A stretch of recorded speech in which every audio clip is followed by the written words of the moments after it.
Cordial saludo. Mi nombre es Stephanie Fonseca, estudiante de Sociología de la UNAD, y referente al artículo La perspectiva de formación militar y política de las FAREP como movimiento insurgente, podemos decir que las categorías sociológicas como lo son la lucha de clases e ideología de Karl Marx y la dominación legal de Max Weber se ajustan al artículo al encontrar cómo la confrontación de clases dominantes y dominadas debido a la concentración de tierras, a la exclusión del campesinado en política y a la inequidad histórica evidencian una clara lucha de clases al estilo del autor Marx. También podemos decir que tal lucha no podría ser posible si no existiera una ideología. Para este caso, una ideología marxista-leninista en donde más allá de defender la lucha armada, se estructura una identidad, una disciplina y por ende los fines mismos del movimiento insurgente como proyecto político. También podemos evidenciar que al interno se han creado un sistema de autoridad basado en normas, reglamentos, estatutos y jerarquías, que es un tipo de dominación legal, aunque no es estatal, pero necesaria para la cohesión y operación del movimiento insurgente. Referente a la categoría del autor Karl Marx, donde la historia de la sociedad y la historia de lucha entre clases dominantes y dominadas, podemos sustentar tal categoría en que los grupos insurgentes han nacido debido a las condiciones de inequidad, profundizadas por la hegemonía conservadora y también por la acumulación de tierras por terratenientes. En el caso de las autodefensas campesinas comunistas, podemos decir que han surgido como esa resistencia a la violencia estatal y paramilitar. En el caso de las guerrillas, ellas se consideran como esa herramienta para transformar las relaciones de propiedad y poder, y referente al conflicto armado, pues es una expresión violenta de las contradicciones entre clases.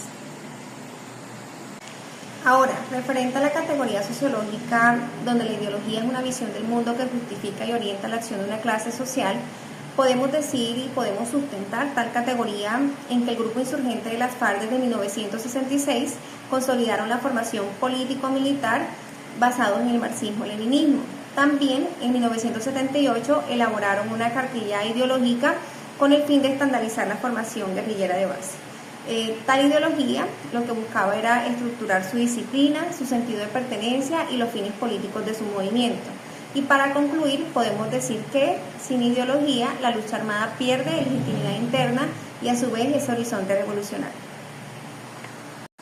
Y por último, referente a la categoría sociológica de Max Weber, donde la dominación legal se basa en la creencia, en la validez de normas estatutarias y en el derecho a mandar de quienes alcanzan posiciones por procedimientos establecidos, sustentamos tal categoría en que el grupo insurgente de las FAREP, aunque combaten al Estado, internamente construyen una estructura racional.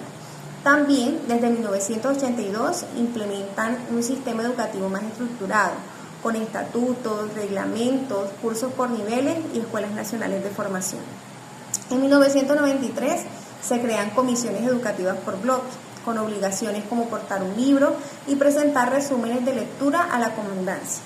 Y para concluir, podemos decir que dentro de este grupo hay jerarquías, funciones definidas y procedimientos escritos. Una dominación legal en la clandestinidad.